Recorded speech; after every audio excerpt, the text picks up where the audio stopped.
Bonjour tout le monde, c'est Alexis et tu écoutes Évasion. Aujourd'hui, je reviens sur ce jeu qui m'a marqué, Final Fantasy VIII. Cela a mis du temps, mais j'ai réussi à rejouer à la PlayStation de mon grand frère. En plus, on est mercredi et j'ai beaucoup de temps devant moi. Alors, c'est parti. Je me retrouve à bord d'une embarcation militaire en direction de Dolé, une nation voisine.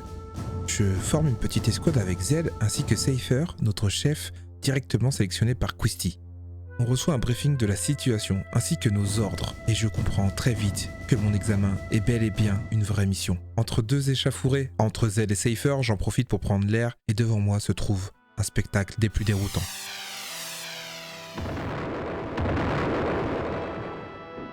C'est donc à cela que ressemble la guerre, une ville qui se fait bombarder, les embarcations du Cid fonçant tête baissée vers le champ de bataille. Notre embarcation nous dépose sur la plage. Nos ordres sont très clairs, reprendre le contrôle du centre-ville au plus vite.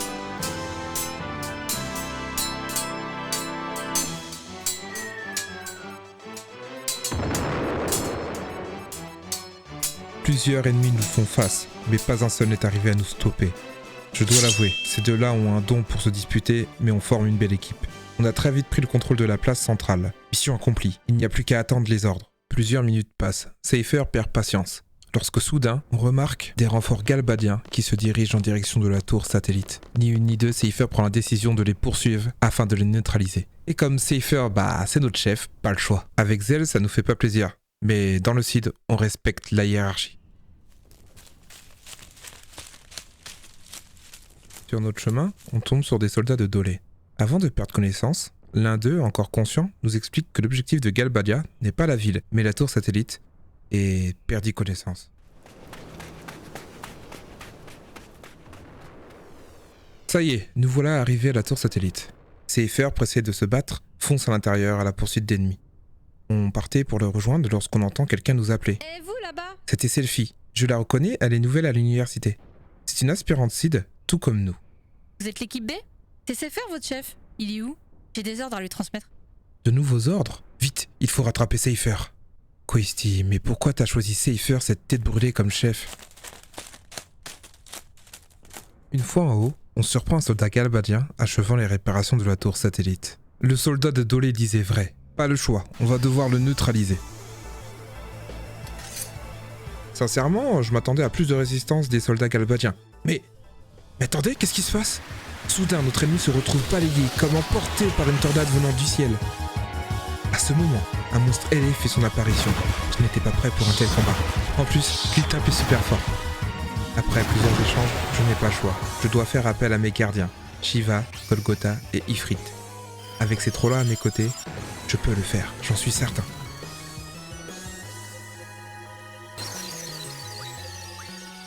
Transcendantale, c'est l'attaque utilisée par Shiva, et c'est cette même attaque qui a donné le coup de grâce à mon adversaire. J'étais si fier! Ce soir, j'en parlerai à mon frère.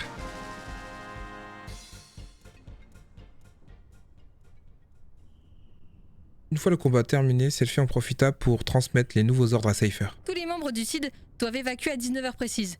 Retour immédiat à la plage. Ni une ni deux, cette tête brûlée de Seifer fonce dans l'ascenseur et part sans nous. Il est pas sérieux, mais je rêve ou quoi? Allez, il est temps de se replier. À peine sorti de la tour, une machine gigantesque nous attaque. Et cette fois-ci, le jeu est clair. Il faut l'affaiblir et fuir. Mon Dieu, cette machine est si impressionnante, au point que je ressens les battements de mon cœur à travers mon torse. 4 fois, c'est le nombre de fois que j'ai réussi à fuir cette machine avant d'arriver à la plage. Mais cette machine infernale n'a pas dit son dernier mot et me rattrape.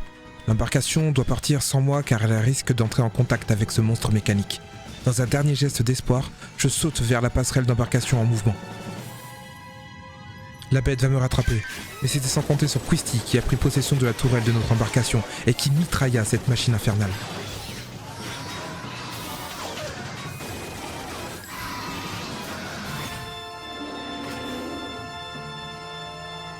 Finalement, après quelques frayeurs,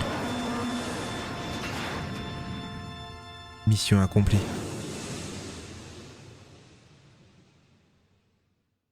Ça y est, nous sommes 4 à avoir été diplômés. Je suis un Cid, et pour l'occasion, tous les élèves participants nous ont accueillis en nous applaudissant. Et même Seifer, qui n'a pas été sélectionné, était là. Nous sommes le soir. Pour l'occasion, un grand bal a été organisé en notre honneur. Selfie me propose de rejoindre le BDE et Zell de passer un bon moment. Mais apparemment, Squall n'a pas l'air d'humeur. Mais c'était sans compter sur une rencontre inattendue. Tu es vraiment le plus mignon ce soir. Tu danses avec moi? Pas de réponse, j'ai compris. Monsieur ne danse qu'avec ses amis. Tu ne me laisses pas de choix. Tu vas m'aimer, tu vas m'aimer, tu vas m'aimer. Ça y est, t'es ensorcelé. Désolé, je ne sais pas danser. Allez, tu seras très bien. Et de toute façon, je cherche un cavalier. Je ne vais pas danser toute seule quand même. Tu viens.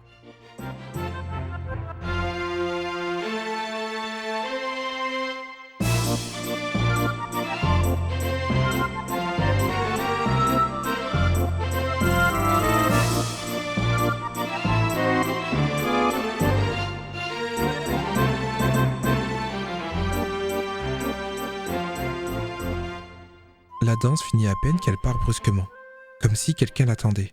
Avais-je fait quelque chose de mal?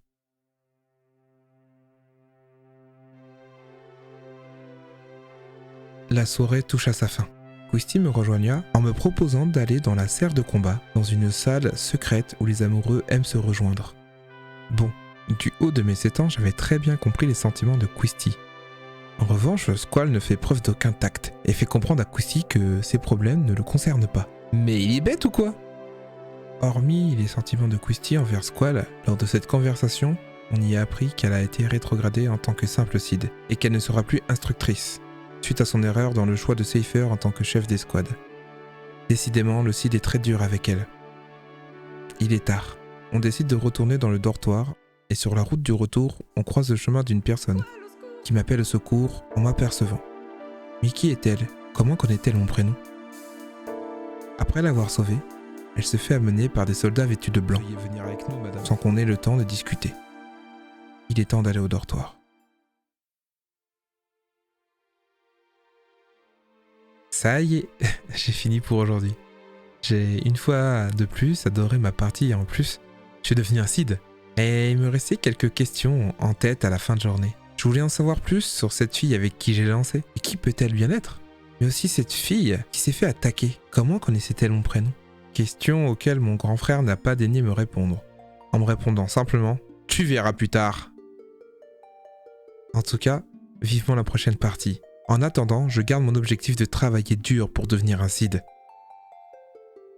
C'était une échappée narrative sur Évasion, sur la seconde partie de Final Fantasy VIII. Merci beaucoup pour ton écoute. Et n'oublie pas de t'abonner ainsi que de me rejoindre sur Twitter @Evasion7. De mon côté, j'attends tes retours pour m'améliorer. À bientôt sur Évasion.